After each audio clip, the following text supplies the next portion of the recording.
విజయవాడలో దొరికిన మావోయిస్టులను పోలీసులు కోర్టులో హాజరుపరిచారు. మొత్తం 28 మంది మావోయిస్టులను కోర్టులో ప్రవేశపెట్టారు.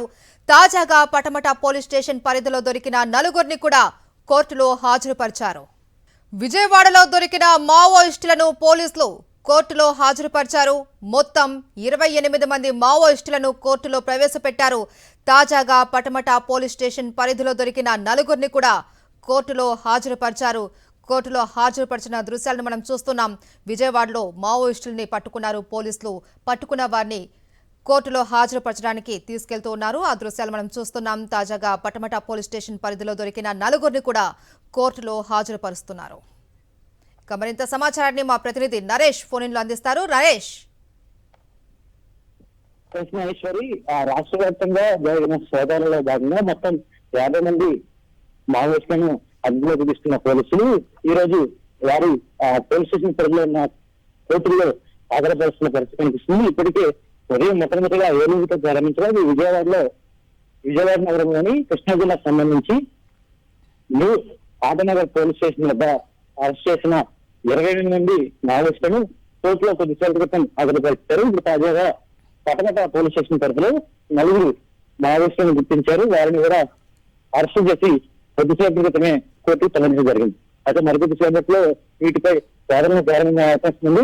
పూర్తిగా ఇలాంటి సంబంధం ఎందుకంటే మావోయిస్టులకు సంబంధించి నిన్నటి నుంచి ప్రారంభమైన ఈ ఇష్యూకి సంబంధించి మొట్టమొదటిగా తెల్లవారుజామున 6 గంటల సమయంలో జరిగిన మొదటి ఎన్కౌంటర్ లో 6 మృతి చెందగా, తర్వాత ఈ రోజు ఉదయం 4 గంటల నుంచి 7 గంటల సమయం వరకు జరిగిన ఎన్కౌంటర్ లో 7 మృతి పడ్డారు. మొత్తం 11 మంది మావోయిస్టులు ఎన్నో ఈరోజు ఎన్కౌంటర్ లో గుర్తించడం జరిగింది.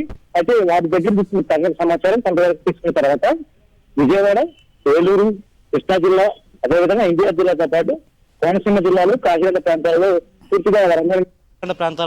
పూర్తిగా వారందరినీ కూడా మావోయిస్టులు ఏ ప్రదేశాల్లో తలదాచుకున్నారు, వారు స్థావరాలుగా ఏర్పరచుకున్నారో వారి దగ్గర చుట్టుపక్కల జననివాసాలు ఉన్నాయో ముందుగా చూసుకొని పక్కాగా రెక్కి నిర్మించి వారిపై సోదాలు జరిపారు, దాడులు చేశారు. అందులో కీలకంగా చాలా వరకు వెపన్స్తో ఉన్నట్టుగా గుర్తించారు వారిలో. అయితే ఎన్టీఆర్ జిల్లాకు సంబంధించి కృష్ణా జిల్లా న్యూ ఆటనగర్ ప్రాంతంలో 28 మందిని, అందులో 21 మంది మహిళలు, అదేవిధంగా 7 మెన్ ఉన్నట్లుగా గుర్తించారు. ఆ తర్వాత కొద్దిసేపటికి పటమట పోలీస్ స్టేషన్ పరిధిలో ఓ నివాసం వద్ద దాడులు చేయగా అక్కడ 2 మహిళలు, 2 మెన్ ఉన్నట్లుగా గుర్తించారు. వారి నలుగురు కూడా అరెస్ట్ చేయడం జరిగింది. వారిని కూడా స్థానిక కోర్టులో హాజరుపరిచేందుకు కొద్దిసేపు క్రితమే విజయవాడ కోర్టుకు తీసుకురావడం జరిగింది. అయితే 28 + 4 32 మందిని కాగా మిగిలిన వారిని ఏలూరు పోలీస్ స్టేషన్ పరిధిలో, అంటే ఏలూరులో ఉన్న పరిసర ప్రాంతాల్లో మొత్తం 15 మంది మావోయిస్టులను గుర్తించారు. వారిని కూడా అదుపులో తీసుకుని అరెస్ట్ చేసిన తర్వాత వారిని కోర్టులో హాజరుపరచడం జరిగింది. ఇంకా కోనసీమ జిల్లాలో, అదేవిధంగా కాకినాడ ప్రాంతంలో మొత్తం చూసుకుంటే 50 మందిని ఇప్పటి వరకు మావోయిస్టులను అరెస్ట్ చేశారు. ఇంకా మిగిలిన కొన్ని ప్రాంతాల్లో సోదాలు జరుగుతూనే ఉన్నాయి. ఇంకా రాష్ట్ర వ్యాప్తంగా